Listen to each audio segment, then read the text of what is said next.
በበጀት ዓመቱ ለመሰብሰብ የታቀደውን ገቢ ለማሳካት በዘርፉ የሚስተዋሉ ህገወጥነቶችን ለመከላከልና የአገልግሎት አሰጣጥን ለማዘመን የሚያስችል አሰራር ሊዘረጋ እንደሚገባ የደቡብ ኢትዮጵያ ክልል ርዕሰ መስተዳድር አቶ ጥላሁን ከበደ አሳሰቡ።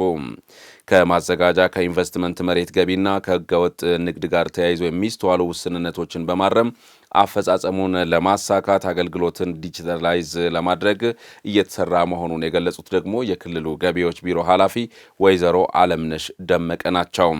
የደቡብ ኢትዮጵያ ክልል ገቢዎች ቢሮ የ2018 በጀት ዓመት ገቢ አፈጻጸምና የ2019 በጀት ዓመት እቅድን በተመለከተ መክሯል። እድገት እስራኤል በዚህ ጉዳይ ላይ ተጨማሪውን አሰናድቷል።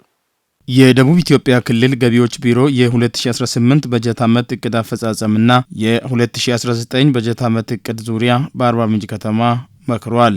በተገባደደው በጀት ዓመት በገቢ አሰባሰብ ሂደት ውጤት የታየበት ቢሆንም የአሰራር ክፍተት፣ የኢንቨስትመንት ግብር አሰባሰብ ውስንነት፣ ከግብር ከፋዮች ጋር የሚደረጉ አሻጥሮች እንቅፋት መሆናቸውን የመድረኩ ተሳታፊዎች አንስተዋል።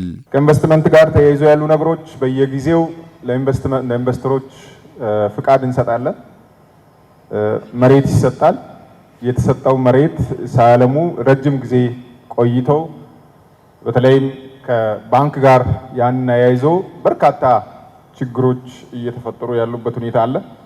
ይህን ለማረም የተወሰደው እርምጃ የተወሰነ ለውጥ ማሳየት ችሏል። ከአፈጻጸም አንጻር በመደበኛ ገቢ በሄድነው ልክ፣ በማዘጋጃ ቤት ገቢ በሄድነው ልክ ሁለቱንም ከ100% በላይ ስለፈጸምን በኢንቨስትመንት ግን በዛው ልክ መሄድ አልቻልንም። ዘንድሮ ወደ 80.23% ያህል ነው ያሳካነው እና ከተማው በሚያመነጨው ልክ ግን አልሰራንም የሚለውን ወስደናል። ጅምር አካባቢ ላይ ከዚህም በላይ ማሳካት እንችላለን፣ መቶም ማሳካት እንችላለን። ግን ከአመራር ስርዓት ጀምሮ እጅግ በጣም ፈተናዎች የበዙበት የነበረ አመራር ጭምር እንዳይነካ የተለያዩ ንግዱ ማህበረሰብ በግሩፕ ጭምር እየሆኑ በግል በተናጠል ጭምር አመራሩ እንዳይነካም ጭምር ባለሙያዎችን በጣም ጎበዞች ናቸው፣ ውጤታማ ናቸው ጭምር እየተባለ የተለያዩ ምልጃዎች ጭምር ሲመጡ የነበረበት ነው። ግን ምንድነው መነሻው የሚለውን ገምግመን ነበረ። ጅምር አካባቢ ስንለይ ግን እጅግ በጣም በርካታ ዕዳዎች፣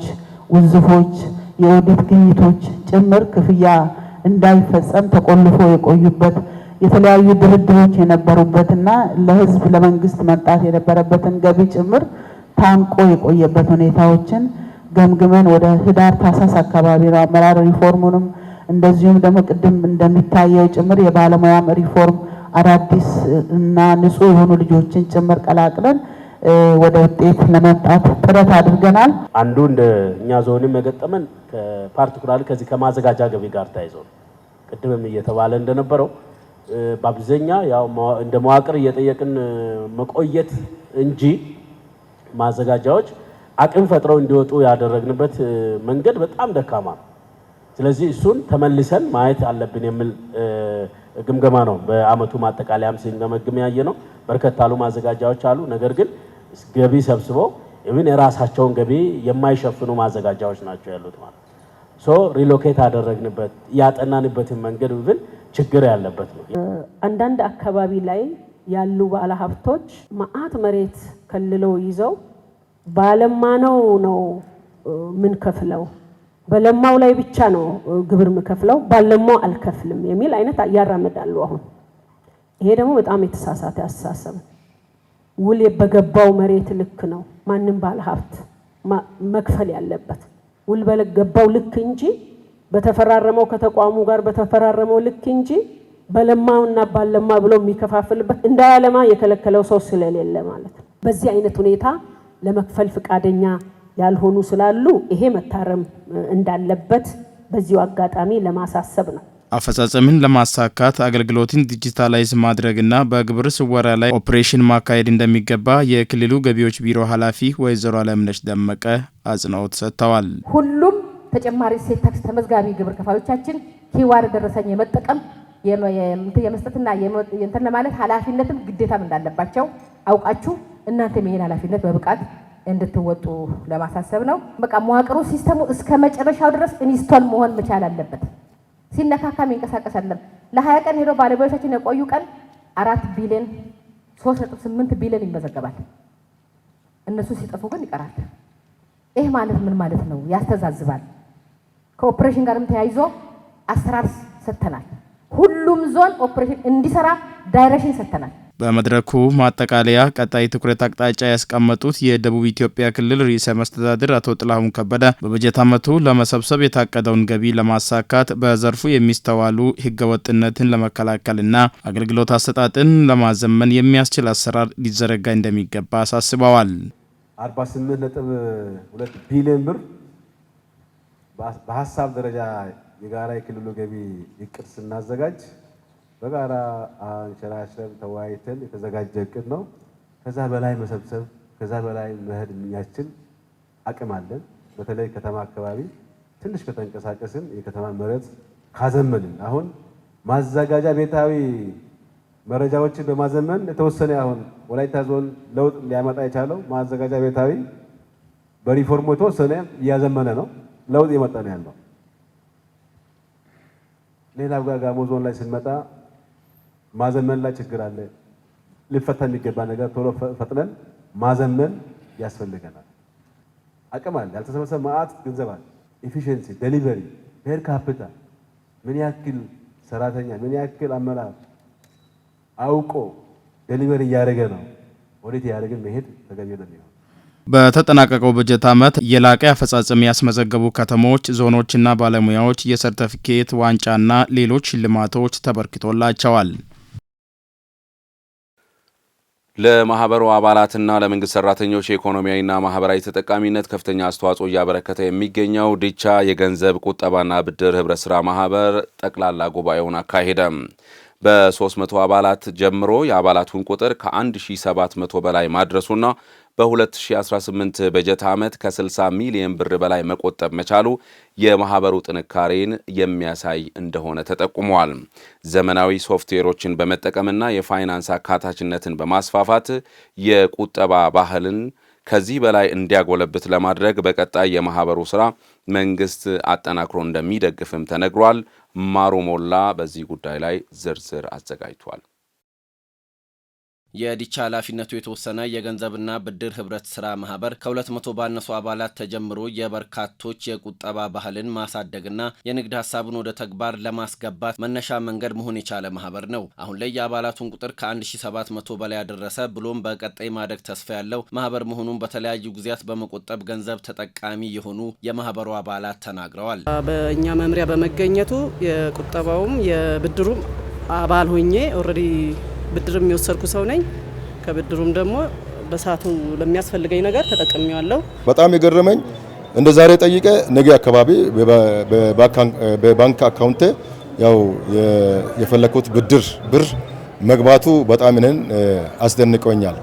በወላይታ ዞን ውስጥ 560 የቁጠባና ብድር ማህበራት ቢኖሩም ዲቻ እያሳየ ያለው እድገትና የብድር ስርጭቱ ላይ ያለው ለውጥ አብዛኛውን የመንግስት ሰራተኞች ኑሮ ለማሻሻል የቆመ ማህበር ስለመሆኑ ማሳያ ነው ተብሏል። እንዲሁም የዞኑን ኢኮኖሚ ለማሳደግ ማህበሩ የሚጠበቅበትን አስተዋጽኦ እየተወጣ መሆኑንም የሚያመላክት መሆኑ ተገልጿል። ማህበሩ የዛሬ 8 ዓመት ሲመሰረት መስራች 376 አባላት የነበሩት አሁን ደግሞ ከ1700 በላይ አባላትን ያደራጀ ማህበር ነው። ከካፒታልም አንጻር በዚህ ሰዓት ከ84 ሚሊዮን በላይ ካፒታል ያለው ነው። ከብድር ስርጭቱም አንጻር ወደ 60 ሚሊዮን። ይሄ ማለት እንግዲህ በኢኮኖሚ እንቅስቃሴ ምን ያህል ማህበረሰቡን እንደሚደግፍ የሚታወቅ ነው። ማህበሩን ለማዘመን በቀጣይ ከባንኮችና ከባለድርሻ አካላት ጋር በመተባበር እንደሚሰራ የቁጠባ ማህበሩ የስራ ኃላፊዎች ገልጸዋል። በቀጣይም እንደ ሳኮ ሊንክ ያሉ ሶፍትዌሮችን በመጠቀም የዲቻ ኃላፊነቱ የተወሰነ የገንዘብ ቁጠባና ህብረት ስራ ማህበርን ለማሳደግ ተግባር ላይ እንዳሉ ተናግረዋል። በሞባይሉን ተጠቅሞ የአስፈላጊውን ክፍያ የሚያገኝበት አስፈላጊውን የሆነ ቁጠባም ሆነ ሌሎች እንትኖችን ማህበሩ ጋር ሳይቀር እዛ ሆኖ አፕላይ የሚያደርግበት አሰራር ለመፍጠር አሁን ላይ ከተለያዩ ባንኮች ጋር ተገናኝተን ለመስራት እንደ ዘንድሮ አይታቸዋል። ሳኮ ሊንክ የሚባል ለጠቅላላ ጉባኤው ቀርቧል። ይሄንን ካዩ በኋላ አባላት ውሳኔ ከሰጡ በኋላ ማህበሩ የሚዘምንበት ማህበሩ በተለያዩ ቀበሌዎች ላይ ብራንች ከፍተን ለመስራት የግድ ቴክኖሎጂ መጠቀም ግድ ስለሚለን አሁን ላይ እንደ ዘንድሮ በዚህ ልክ ያው ለማዘመን ማህበሩን እየሰራንበት ያለበት ሁኔታ ነው ያለው። አገልግሎት አሰጣጥ ከዚህ ማኑዋል ወጥተን በኮምፒውተር ነው። እዳቸው ምን ያህል ቀረ፣ ቁጠባቸው ምን ያህል ደረሰ፣ እጣቸው ምን ያህል ነው።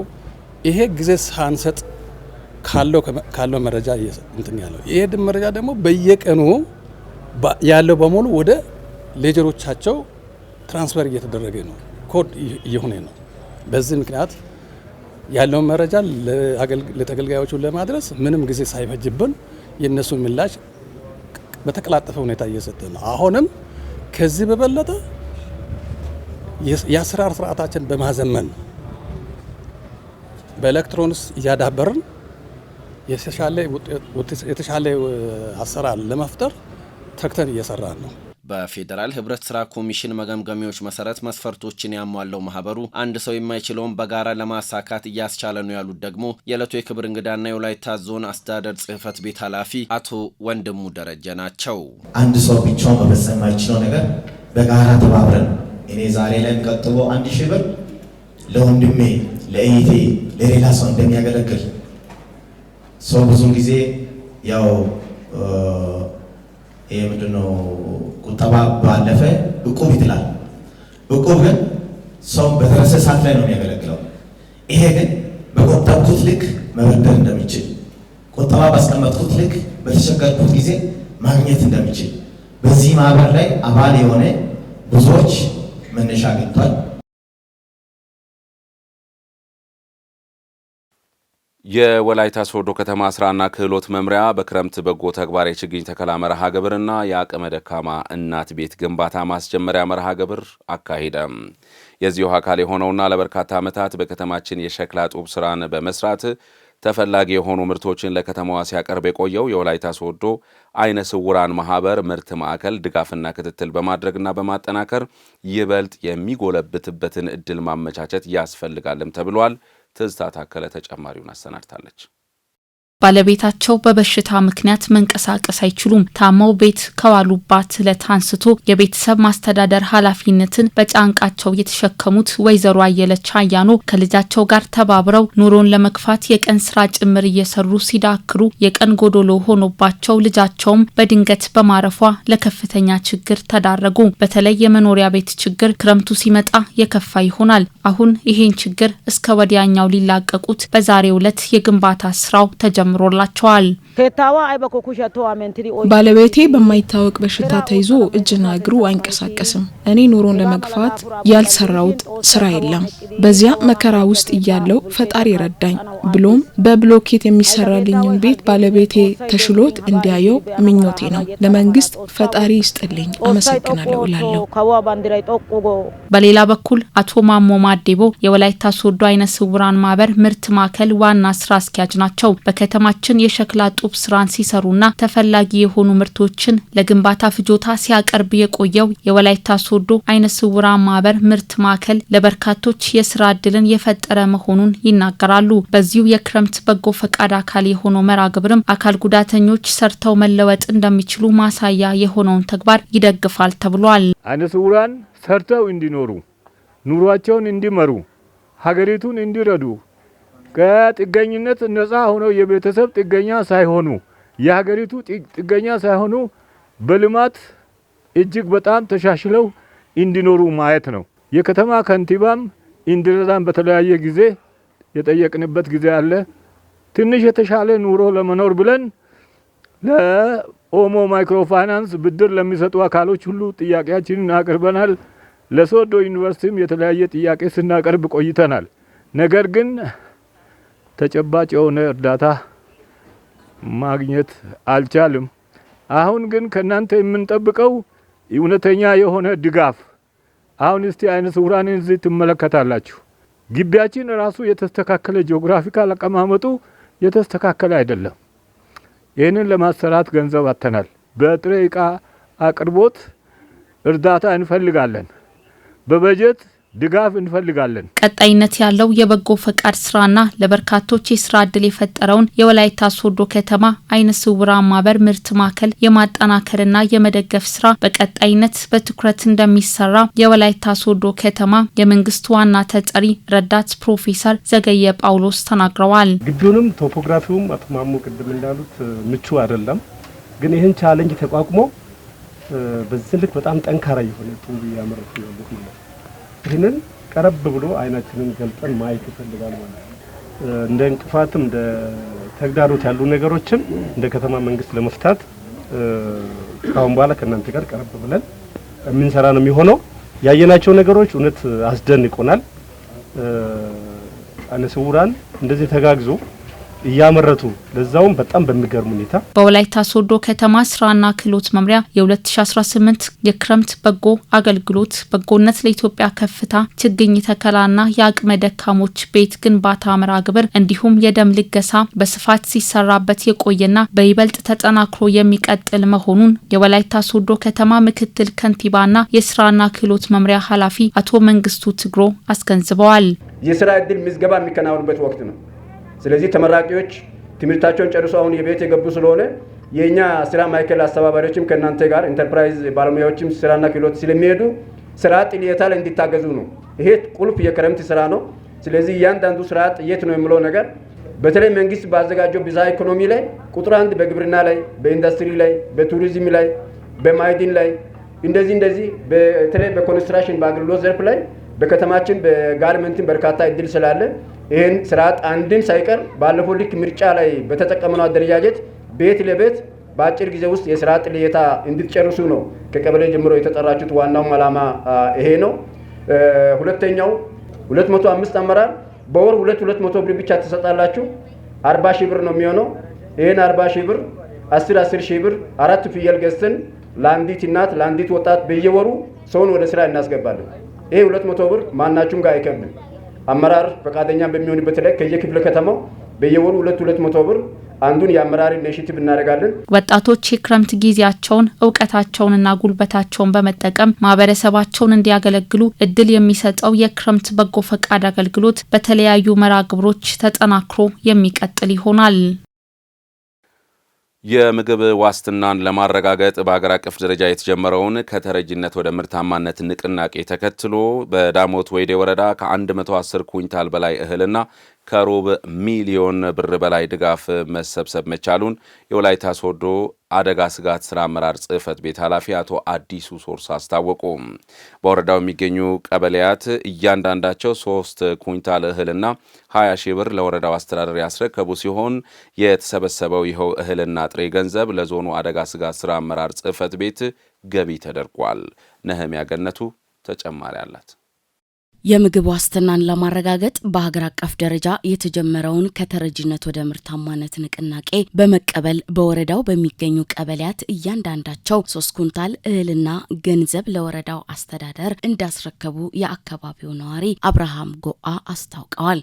አየሩ በማዛባቱ ምክንያት መንግስትም ህዝብም ስጋት ላይ ገብቶ ምናልባት የተጎዳ የተጋላጭ ወገን ካለ ቀጣይ ጊዜ ሊቸገር ወይ ሊጎዳ ይችላል በማለት እያንዳንዱ ቀበሌ ከተሰጠው ኮታ አሁን በፍቃድ ህዝቡን በማሳመን 3 ኩንታልና 20 ሺህ ብር 14ቱም ቀበሌ በፍቃድ ህዝቡም ፍቃደኛ በመሆን እኛ አመራሮችም ፍቃደኛ ሆነን ህዝቡን አሰማምተን ዛሬ ዕለት ያው አምጥተን አስረክበናል። ቀሩን ደግሞ እስከ ታህሳስ ድረስ እቅዱን ለመጨረስ ለህዝቡን ይፋ በማድረግ ከመደርሰው እህልም ሰባስበን ለመስጠት ያው ህዝቡም እኛም ፈቃደኛ ሆነን የዛሬውን አምጥተን አስረክበናል። የተጀመረውን የምግብ ዋስትናን ማረጋገጥ እንቅስቃሴ ስራ እስካሁን አመርቂ ውጤት እያመጣ በመሆኑ በቀጣይ ጊዜያትም ተጠናክሮ እንደሚቀጥል ያሳሰቡት የወላይታ ዞን ሴቶችና ማህበራዊ ጉዳይ መምሪያ ኃላፊ ወይዘሮ ዝናባ በየነ ናቸው። ወላይታ ዞን የተጀመሩ ስራዎችን በተመሳሳይ መልኩ በዳሞት ወይዴ ወረዳ መዋቅር ላይ ከቀበሌ ህብረተሰብ እንዲሁም ከወረዳ አመራር የተሰበሰቡ በአይነት በቆሎ፣ ቦሎቄ ወይም አደንጓዴ እንዲሁም በገንዘብ ማሰባሰብ ስራዎችን በልዩ ንቅናቄ ያው በመደበኛነት ከአመት እስከ አመት ይሰራል። ነገር ግን በልዩ ንቅናቄ እያሰባሰብን ያለንበት ሂደት አለ። ይሄንን ዛሬ በንቅናቄ ለመጀመሪያ ዙር ተሰበሰበውን ለዞን አስረክበን ቀጣይ ንቅናቄውን አጠናክረን ይዘን ምን ሄደው ነው የሚሆነው ማለት ነው። በተፈጥሮና ሰው ሰራሽ አደጋ ተጋላጭ የሆኑ ወገኖችን ለመደገፍ የእህልና ቁሳቁስ ማሰባሰብ ስራ በትኩረት መሰራቱን የዳሞት ወይዴ ወረዳ አስተዳዳሪ አቶ ተክሌ ቶማ ተናግረዋል። እያንዳንዱ ቀበሌ ከ5 እስከ 6 ኩንታል እያንዳንዱ አመራር 50 ኪሎ ግራም እህል አዋጥቷል። ከዚህም በተጨማሪ እያንዳንዱ ቀበሌ 20 ሺህ ብር በጥሬ ገንዘብ አዋጥቶ ገንዘብ መጠባበቂያ ሀብት እህል የማከማቸት ስራ ተሰርቷል። ከእያንዳንዱ ቀበሌ የወረዳ አስተባባሪዎች ርክክብ አድርገን ለወላይታ ዞን አደጋ ስጋት ስራ አመራር ኮሚሽን እና ለዞኑ አስተዳደር ርክክብ እኛም በራሳችን በኩል አድርገናል። በዳሞት ወይዴ ወረዳ ከአመራሩና ከአርሶ አደሩ የተሰበሰበውን ከ110 ኩንታል በላይ እህልና 280 ሺህ ብር መረከባቸውን የወላይታ ዞን አደጋና ስጋት ጽህፈት ቤት ኃላፊ አቶ አዲሱ ሶርሳ አስታውቀዋል። ወይዴ ወረዳ ያየነው ይሄ 110 ኩንታል እህል የተሰበሰበበት ሁኔታ ነው ያለው። ከዚህ ውስጥ 90 ኩንታል በቆሎና 20 ኩንታል ቦሎቄ ሰብስቦ ዛሬ ስቶሪ ያደረጉትን ለመመልከት ችለናል። በተጨማሪ ደግሞ 200 ሺህ ብር ጥሬ ከ14ቱ ቀበሌ 280 ሺህ ብር ሰብስቦ ዛሬ ስሊፕ ለኛ ያስረከቡበት ሁኔታ ነው።